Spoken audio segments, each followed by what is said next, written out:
जिसे x plus आई Y जो लिखते थे, ये कोऑर्डिनेट ज्योमेट्री में जो पढ़े थे आप लोग कोऑर्डिनेट के बारे में, जैसे किसी पॉइंट का कोऑर्डिनेट एक्स वाई हो तो इसका मतलब होता है यहाँ से यहाँ तक का डिस्टेंस x है, ये डिस्टेंस y बताता है। तो इस कोऑर्डिनेट के सिस्टम को हम लोग कार्टेशियन कोऑर्डिनेट के नाम से जानते हैं।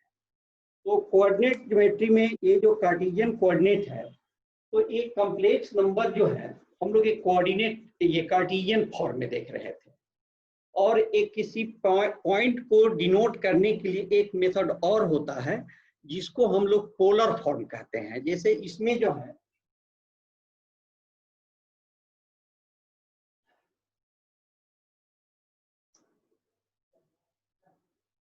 जैसे कोऑर्डिनेट ज्योमेट्री में तो पंखा तो कोऑर्डिनेट ज्योमेट्री में आप लोग जिसे देखें कि ये two mutual perpendicular straight line है, जहां पर दोनों लाइन एक दूसरे को इंटरसेक्ट करता है, इस पॉइंट को हम लोग ओरिजिन कहते हैं।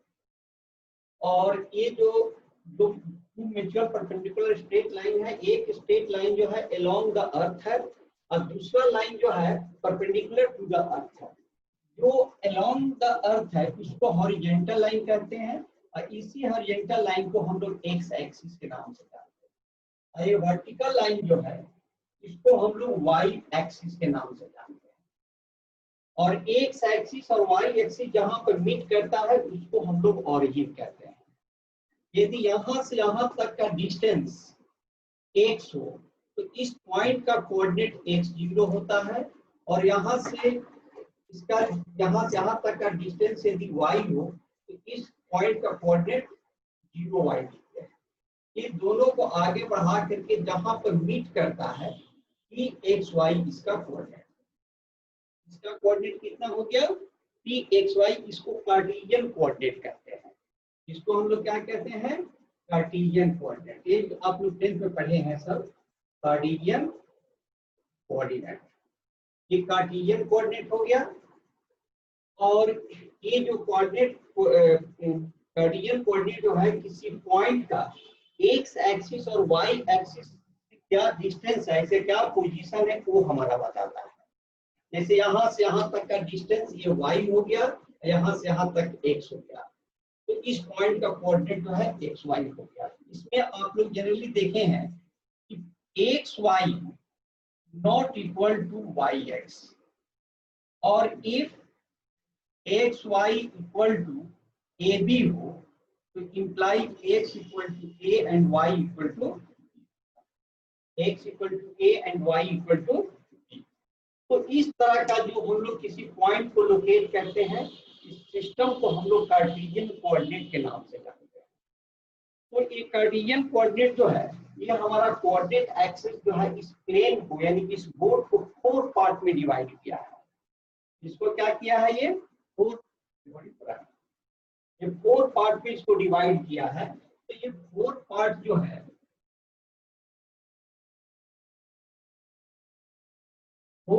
में इसको हम लोग फर्स्ट क्वाड्रेंट कहते हैं, इसको फर्स्ट क्वाड्रेंट कहते हैं। फर्स्ट क्वाड्रेंट, इसको सेकंड क्वाड्रेंट, इसको थर्ड क्वाड्रेंट, ये हमारा फोर्थ क्वाड्रेंट। 4 पार्ट में इस बोर्ड को डिवाइड किया कोऑर्डिनेट एक्सिस। तो ये जो इस पार्ट को जो है हम लोग फर्स्ट क्वाड्रेंट कहते हैं, इसको हम लोग सेकंड क्वाड्रेंट, इसको थर्ड, इसको फोर्थ क्वाड्रेंट।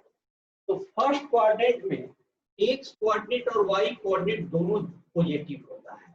एक्स वाई इसमें क्या होता है, दोनों पॉजिटिव होता है। जैसे मान लीजिए किसी पॉइंट का कोऑर्डिनेट 3 2 है, means this point lies in first quadrant. In second quadrant इसमें एक्स वाई जो है ये माइनस प्लस होता है, एक्स कोऑर्डिनेट नेगेटिव और वाई कोऑर्डिनेट पॉजिटिव होता है। थर्ड क्वाड्रेंट में एक्स वाई जो है दोनों हमारा नेगेटिव होता है। अब फोर्थ क्वाड्रेंट में जो है यहाँ पर एक्स वाई जो है पॉजिटिव और नेगेटिव होता है। तो हम लोग का किसी पॉइंट को देख करके जैसे 3 2 है तो 3 2 means this point lies in first quadrant. यदि यहाँ पर 3 -2 होता means this point lies in fourth quadrant. यदि -3 -2 होता तो means lies in third quadrant, दोनों इसमें निगेटिव है। यदि -2 4 होता तो ये हमारा सेकेंड क्वाड्रेंट में है। तो हम लोग किसी पॉइंट का इस साइन देकर पता लगाते हैं कि वो हमारा किस क्वाड्रेंट में है। यदि किसी पॉइंट का कोऑर्डिनेट यदि 4 0 है तो 4 0 जो है ये हमारा एक्स एक्सिस पर लाई करता है। तो एक्स एक्सिस जो है किसी में भी नहीं है, ना तो एक्स एक्सिस हमारा सेकेंड क्वाड्रेंट में है ना फोर्थ क्वाड्रेंट में, दोनों के बाउंड्री पर है। तो हम लोग ये कहेंगे कि 4 0 जो है lies neither in first quadrant और फोर्थ क्वाड्रेंट और थर्ड और सेकेंड पर, किसी क्वाड्रेंट में लाई नहीं करता है ये, क्योंकि ये हमारा बाउंड्री लाइन पर लाई करता है। जैसे मान लो यहाँ पर ये एलओसी है, तो एलओसी के ये साइड में जो रहता है इसको मान लो कि पाकिस्तानी है, और एलओसी के ये साइड में जो रहता है इंडियन है। यानी कि एलओसी के बगल में ये साइड में कोई रहेगा तो इंडियन कहलाएगा, ये साइड में रहेगा वो पाकिस्तानी कहलाएगा। लेकिन यदि कोई व्यक्ति जाकर के एलओसी पे चला जाए रहने लगे तो नहीं तो उसको पाकिस्तानी कहेंगे ना इंडियन कहेंगे, इसको क्या कहेंगे कि रिफ्यूजी है, कहीं की इसकी नागरिकता नहीं मिलेगी। तो उसी तरह से हमारा कोई पॉइंट यदि एक्स एक्सिस या वाई एक्सिस पर लाई करेगा तो हमारा किसी भी क्वाड्रेंट में वो नहीं होगा, ना फर्स्ट सेकंड थर्ड फोर्थ किसी में भी नहीं होगा। ठीक है, तो इस तरह का कोऑर्डिनेट को हम लोग कार्टेशियन कोऑर्डिनेट के नाम से जानते हैं। कार्टेशियन कोऑर्डिनेट जो है किसी पॉइंट के लोकेशन को लोकेट करता है, बताता है। तो किसी पॉइंट को लोकेट करने का एक तरीका ये हो गया, और एक दूसरा तरीका है, इसको देखिए आप। सभी का हम लोग को कॉम्प्लेक्स नंबर में ही जरूरत है।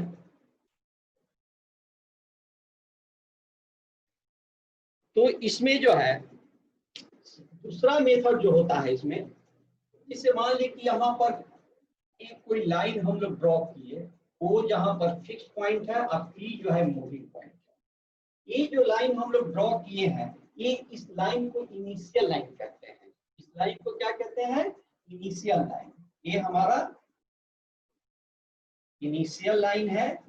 Initial line means that line makes angle 0 degree. ये कितना एंगल बनाता है? 0 डिग्री का एंगल बनाता है। Initial line makes angle 0 degree. यहाँ पर O जो है फिक्स्ड है, अब P जो है एक मूविंग पॉइंट है। यदि ये फिक्स होकर के ये इस डायरेक्शन में मूव करता है, इस डायरेक्शन को हम लोग क्या कहते हैं? जो घड़ी का अपोजिट डायरेक्शन में मूव कर रहा है, एंटी क्लॉकवाइज डायरेक्शन। इसको क्या कहते हैं हम लोग? Anti clockwise direction.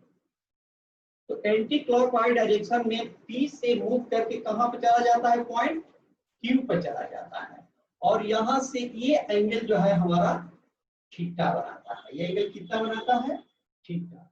तो यहाँ से यहाँ तक का डिस्टेंस जो है ये हमारा P है, ये भी डिस्टेंस हमारा P है, सॉरी R है। ये डिस्टेंस भी क्या है? R है, क्योंकि यही पॉइंट मूव करके यहाँ पर आया है। यानी कि OP equal to OQ equal to R है, और ये एंगल थीटा है। तो एंटी क्लॉकवाइज डायरेक्शन में जो एंगल बनता है उसको हम लोग पॉजिटिव डायरेक्शन से लेते हैं। तो इस पॉइंट का कोऑर्डिनेट जो है r थीटा होता है। इस पॉइंट का कोऑर्डिनेट कितना होता है? r theta. r थीटा क्या है? फिक्स्ड पॉइंट से जो है यहाँ का डिस्टेंस, मूविंग पॉइंट का r डिस्टेंस है, और ये इनिशियल लाइन से थीटा एंगल बनाता है। जैसे मान लीजिए कि किसी पॉइंट का कोऑर्डिनेट 4 एंड 30 डिग्री है, तो इस पॉइंट को लोकेट करना होगा। तो यहाँ पर इनिशियल लाइन O A, और यहाँ पर ये हमारा 30 डिग्री का एंगल बनाता है, तो इसका कोऑर्डिनेट 4 30 डिग्री। इस तरह से हम लोग लोकेशन इसका फाइंड करते हैं। यदि किसी पॉइंट का कोऑर्डिनेट 3 और 60 डिग्री है, तो ये पॉइंट कहाँ पर चला जाएगा? यहाँ पर। 3 और 60 डिग्री यहाँ पर हो जाएगा। इस तरह से हम लोग पॉइंट को लोकेट करते हैं। यदि किसी पॉइंट का कोऑर्डिनेट 3 और 135 डिग्री है, तो इसको लोकेट करने के लिए हमारा ये लाइन जो है ये 135 डिग्री एंगल बनाता है। यहाँ से यहाँ तक 3 यूनिट हो गया, तो इस पॉइंट का कोऑर्डिनेट 3 135 डिग्री। तो इस तरह से हम लोग किसी पॉइंट को लोकेट करने का एक तरीका ये हुआ। इस कोऑर्डिनेट को हम लोग कहते हैं पोलर कोऑर्डिनेट। इसका नाम क्या है? Polar coordinate. पोलर कोऑर्डिनेट इसको कहते हैं। इसमें r थीटा, r क्या है? इस फिक्स पॉइंट से इसका डिस्टेंस है, और थीटा जो है इनिशियल लाइन जो एंगल बना रहा है एंटी क्लॉकवाइज डायरेक्शन में, वो एंगल है। जहां तक कोई दिक्कत ना किसी को? No sir. सभी को क्लियर है ना? हाँ यस सर। गुड। अब देखिए आप लोग, ये जो मूविंग पॉइंट है, यदि ये हमारा क्लॉकवाइज डायरेक्शन में मूव करता, इस डायरेक्शन में मूव करता, जहां से आकर क्यू डैश पर पहुंच जाता, तो ये एंगल जो है ये हमारा किस डायरेक्शन मूव कर रहा है? क्लॉकवाइज डायरेक्शन में। क्लॉकवाइज डायरेक्शन में। और ये क्या था? एंटी क्लॉकवाइज डायरेक्शन में। यदि हम लोग एंटी क्लॉकवाइज डायरेक्शन में थीटा को पॉजिटिव साइन लिए हैं, तो क्लॉकवाइज में क्या लेंगे? नेगेटिव साइन लेंगे। इसको क्या लेंगे हम लोग? माइनस थीटा हो जाएगा। इस डायरेक्शन में क्या हो जाएगा? Minus theta. यदि किसी पॉइंट का कोऑर्डिनेट 3 और -45 डिग्री है, तो इस पॉइंट को हम लोग कैसे लोकेट करेंगे? इस तरह से हो जाएगा। ओ पी, ये क्यू हो गया, इसका कोऑर्डिनेट 3 -45 डिग्री है, तो ये हमारा -45 डिग्री का एंगल, और ये डिस्टेंस हमारा 3 हो जाएगा। तो इस तरह से हमारा क्लॉकवाइज डायरेक्शन में जो एंगल बनता है उसको नेगेटिव लेते हैं, और एंटी क्लॉकवाइज में जो एंगल बनता है उसको हम लोग पॉजिटिव साइन से लेते हैं। जहां तक सभी को क्लियर हुआ? Yes sir. किसी को कोई दिक्कत यहाँ तक? No sir.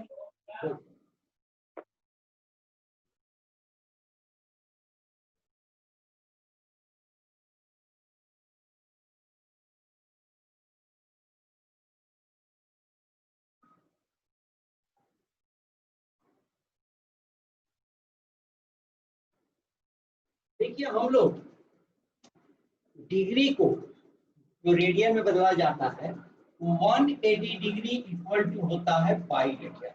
इसको हम लोग क्या लिखते हैं? केवल पाई, लेकिन पढ़ते हैं इसको पाई रेडियन।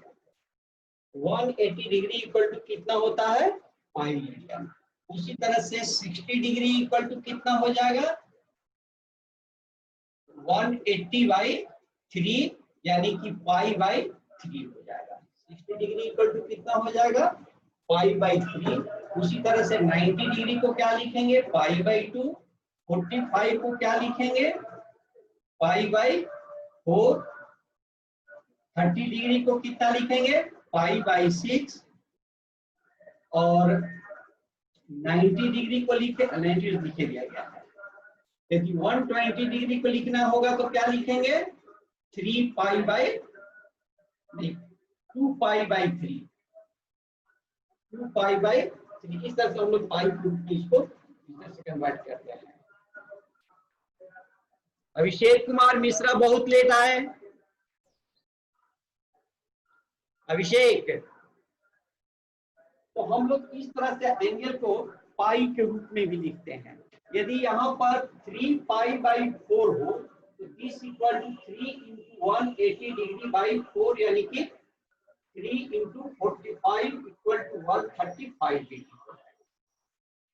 ठीक है, आप लोग को थोड़ा सा कुछ वैल्यू याद रखना है इसमें। जैसे tan 30 डिग्री इक्वल टू होता है 1/√3 इक्वल टू tan पाई/6। tan 45 degree equal to 1 equal to पाई/4। tan 60 डिग्री इक्वल टू √3 होता है इक्वल टू tan पाई/3 हो गया। और tan 90 डिग्री इक्वल टू क्या लिखेंगे? ये नॉट डिफाइंड है, इक्वल टू tan पाई/। इस तरह से हम लोग एंगल इसको देखते हैं। तो इस वैल्यू को आप लोग को याद रखना होगा। जितना जो है tan 30 degree, tan 45 degree, tan 60 degree and tan 90 degree, इतना का वैल्यू जो है जल्दी इसका हमको जरूरत पड़ेगा। तो हम लोग यहाँ पर जैसे कार्टेशियन में बताए थे कि इसको 4 क्वाड्रेंट में डिवाइड किया गया है, हम लोग उसी तरह से पोलर को भी हम लोग 4 क्वाड्रेंट में इसको भी डिवाइड करते हैं। लेकिन पोलर में जो है r जो है वो डिस्टेंस है, वो फिक्स्ड होता है, किसी भी क्वाड्रेंट में उसका वैल्यू चेंज नहीं होता है, क्योंकि डिस्टेंस को कभी निगेटिव नहीं लेते हैं।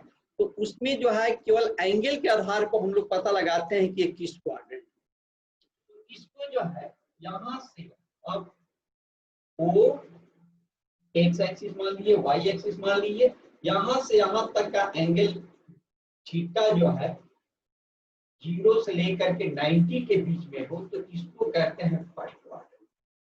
इसको क्या कहते हैं? फर्स्ट क्वाड्रेंट कहते हैं।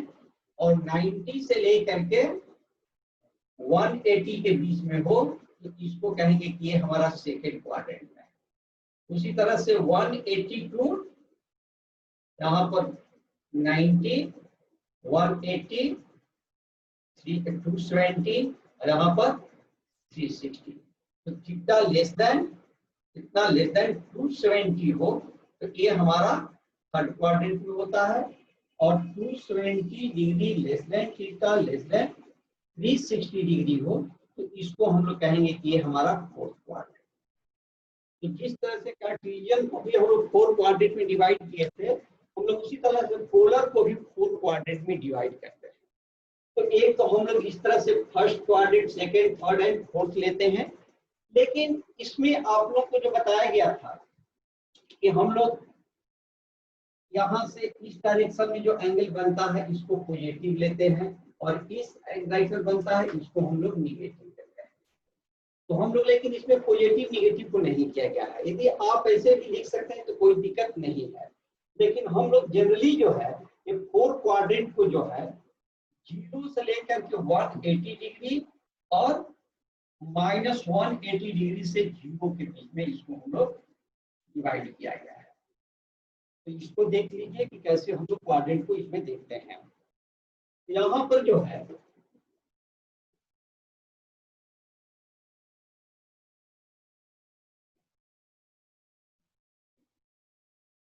जैसे अभी आप लोग बताया गया कि 0 डिग्री है, 90 डिग्री है यानी कि π/2, यहाँ पर एक पाई है इक्वल टू 180 डिग्री है।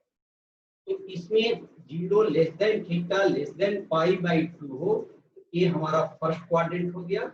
अब π/2 less than theta less than pi हो यानी कि 90 degree less than theta less than 180 degree है तो ये हमारा सेकंड क्वाड्रेंट में होगा।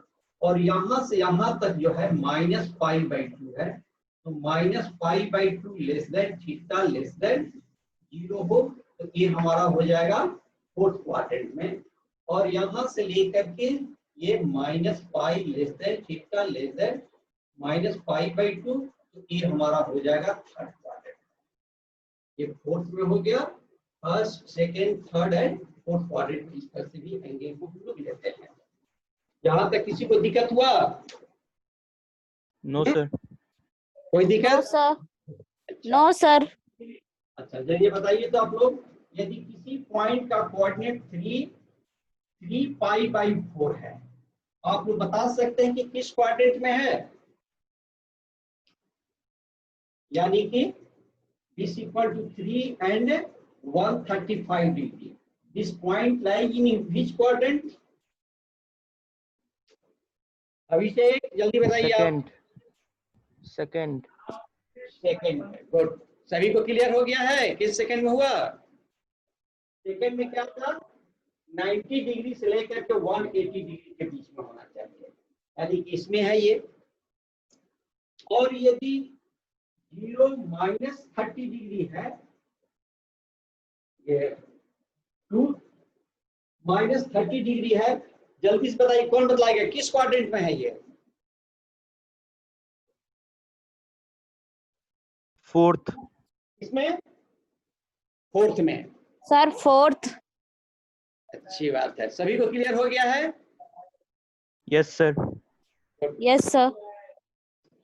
अब हम लोग देखेंगे कि जैसे आप लोग को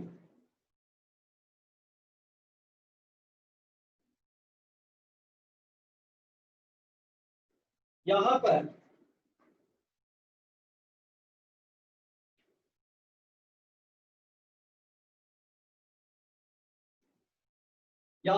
P कोई पॉइंट है, इसका कोऑर्डिनेट एक्स वाई है। इस कोऑर्डिनेट को हम लोग क्या कहते हैं, कौन बताएगा जी? इस कोऑर्डिनेट को क्या कहेंगे? कार्टेशियन कहेंगे, पोलर कहेंगे? Cartesian point. Cartesian coordinate. Cartesian coordinate of point P X Y हो गया। मींस यहाँ से ऑरिजिन हो गया m, ये डिस्टेंस x हो गया, ये डिस्टेंस y हो गया। यदि यहाँ से यहाँ तक का डिस्टेंस r हो, यानी कि OP इक्वल टू r हो और ये एंगल थीटा हो, तो इसका P का दूसरा कोऑर्डिनेट हो जाएगा r थीटा। इसको क्या कहेंगे हम लोग? पोलर कोऑर्डिनेट कहेंगे। इसको क्या कहेंगे? Polar coordinate. इस पॉइंट को क्या कहते हैं हम लोग? Polar coordinate. और इसमें देखिए तो इन ट्रायंगल OPM में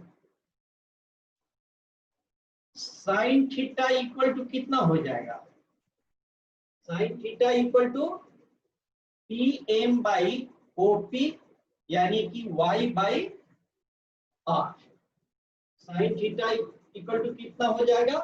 Y by R implies Y equal to क्या हो जाएगा? R sine theta.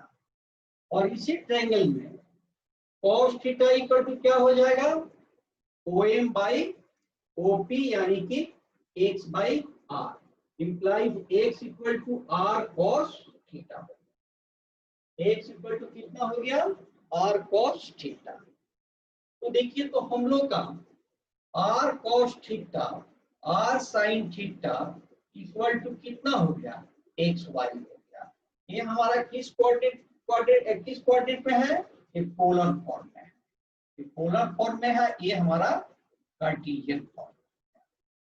तो इस तरह से यदि पोलर में दिया हुआ हो तो एक फॉर्मूला को अप्लाई करके हम लोग उसको कार्टेशियन में फाइंड कर सकते हैं। इसको क्या कर सकते हैं हम लोग? कार्टेशियन में फाइंड कर सकते हैं। थोड़ा सा आप लोग को और कुछ वैल्यू याद रखना होगा। इसमें जो है sine 0 equal to 0, sine 30 degree equal to sine pi by 6 equal to 1/2, sine 45 degree equal to sine pi by 4 equal to 1/√2, sine 60 degree equal to sine pi by 3 equal to √3/2, और cos sine 90 degree equal to sine pi by 2 equal to 1, और इतना ही equal to cos 0 degree हो जाता है, cos 60 degree हो जाता है, cos 45 डिग्री हो जाता है, और cos 30 डिग्री हो जाता है। ये हमारा cos 60 डिग्री, ये 30 डिग्री हो गया, और यहाँ पर ये 60 डिग्री हो गया, और ये cos 90 डिग्री इक्वल टू 0। तो इसको भी आप लोग याद रखेंगे कि sine 0 equal to cos 90 degree, sine 30 degree equal to 1/2 equal to cos 60 degree, sine 45 degree equal to cos 45, दोनों का वैल्यू सेम होता है। ये सही फॉर्मूला को आप लोग को याद रखना होगा। इसमें जो है एक आप लोग और भी याद रखेंगे कि sine minus theta equal to minus sine theta होता है, cos minus theta equal to plus cos theta होता है, और tan minus theta equal to minus tan theta होता है। इतने सारे फॉर्मूला आप लोग को याद रखना है। चलिए इसको नोट कर लीजिए, आप लोग देख लीजिए।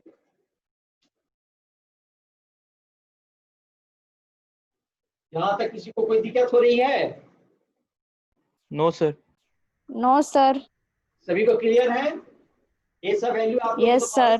मालूम होगा कि sine 0 degree equal to cos 90 degree equal to 0 होता है, sine 30 degree equal to cos 60 degree equal to 1/2 होता है, cos 45 degree equal to sine 45 degree equal to 1/√2 होता है, sine 60 degree equal to cos 30 degree equal to 3/2 होता है, sine 90 degree equal to cos 0 degree equal to 1 होता है। ये सब वैल्यू और टाइम में जो बताए थे इसको आप लोग को याद रखना।